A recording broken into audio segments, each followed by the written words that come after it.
अल्लाह का नाम लेकर जो बड़ा मेहरबान नहायत रहम वाला है। अल्लाहुम्मा सल्ली अला मुहम्मद व अला आलि मोहम्मद। अस्सलामु अलैकुम। आज मैं आपके साथ मज़ेदार माश की दाल के बड़े बनाना बताऊंगी। बहुत ही मज़े के बनते हैं और आप इनको स्टोर करके भी रख सकते हैं 15 डेज़ के लिए, इससे ज़्यादा नहीं। तो चलें इसको बनाना स्टार्ट करते हैं। बहुत ही मज़े के बने और हर किसी के अंदर प्याज बंद गोभी वगैरह डालना ज़रूरी नहीं होता। ये इसी तरीके के साथ आप दही डाल के और मीठी खट्टी चटनी डाल के खाएं तो बहुत ही मज़े के बनते हैं। तो चलें इसको बनाना स्टार्ट करते हैं। यहाँ पे हमने सबसे पहले माश की दाल ले लेनी है। तकरीबन 1 से 1.5 कप के करीब मेरे पास माश की दाल है। इसको हमने भिगो देना है तकरीबन 3 से 4 घंटे के लिए। उसके बाद आप देख सकते हैं ये हाथ की मदद से टूट रही है। अब हमने स्ट्रेनर से इसको गुजार लेना है। इसका जो पानी है वो निकाल देना है। पानी निकालने के बाद हमने इसका पानी जो है ना वो निकाल देना है, क्योंकि ये इसमें दाल भीगी हुई थी। तो इस पानी को निकाल के हमने इसको ब्लेंडर में डालकर इसका पेस्ट बना लेना है। ठीक है जी। आपने ब्लेंडर में डालते हुए 1 कप पानी आपने फ्रेश ऐड करना है और इसको ब्लेंड कर लेना है और इसका पेस्ट रेडी कर देना है। जैसे कि आपको कंसिस्टेंसी नज़र आ रही है।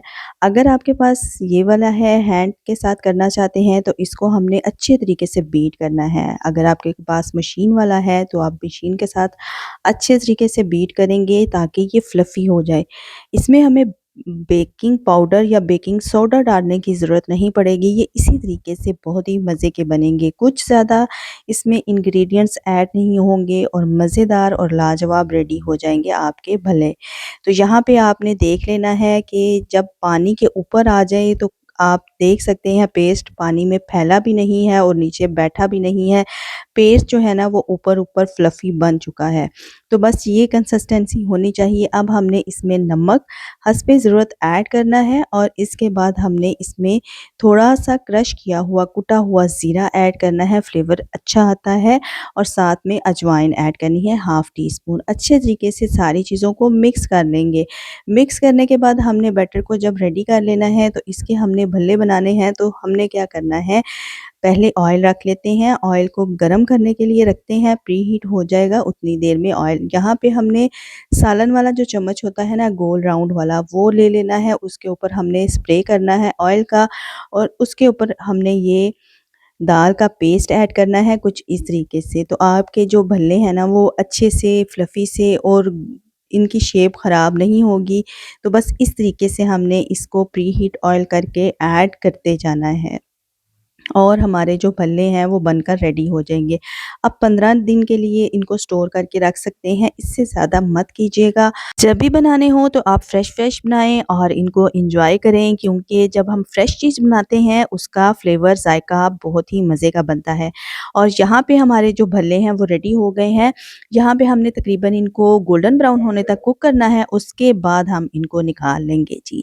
ठीक है जी। आप इनको दही भल्लों में भी ऐड कर सकते हैं। जो बूंदी हम बनाते हैं उसके साथ भी हम इसको ऐड करके बना सकते हैं और सिंपल तरीके के साथ भी बना सकते हैं। अगर आप गेस्ट वगैरह आ जाएँ तो जल्दी से इनको निकाल लें और दही ऐड करें और इनको बना लें फटाफट से। यहाँ पे हमने तकरीबन 10 मिनट के लिए ना, ज़्यादा देर भिगोना नहीं है, सिर्फ़ 10 मिनट के लिए हमने इनको भिगोना है। उसके बाद हमने इनको रेडी कर देना है।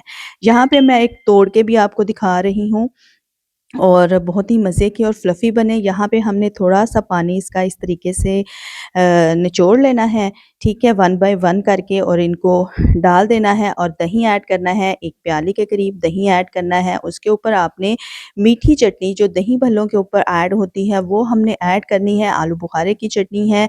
अगर आप कहेंगे तो मैं इसकी रेसिपी आपके साथ ज़रूर शेयर करूँगी। थोड़ा-सा चाट मसाला ऐड करेंगे और हरी चटनी। हरी चटनी कौन-सी है? पुदीने और धनिये की चटनी। तो यहाँ पे हम डिश आउट करते हैं, फाइनल लुक आपके साथ शेयर करते हैं। होपफुली आपने एंजॉय किया होगा। मिलते हैं नेक्स्ट रेसिपी के साथ। दुआ में याद रखें। अल्लाह हाफ़िज़।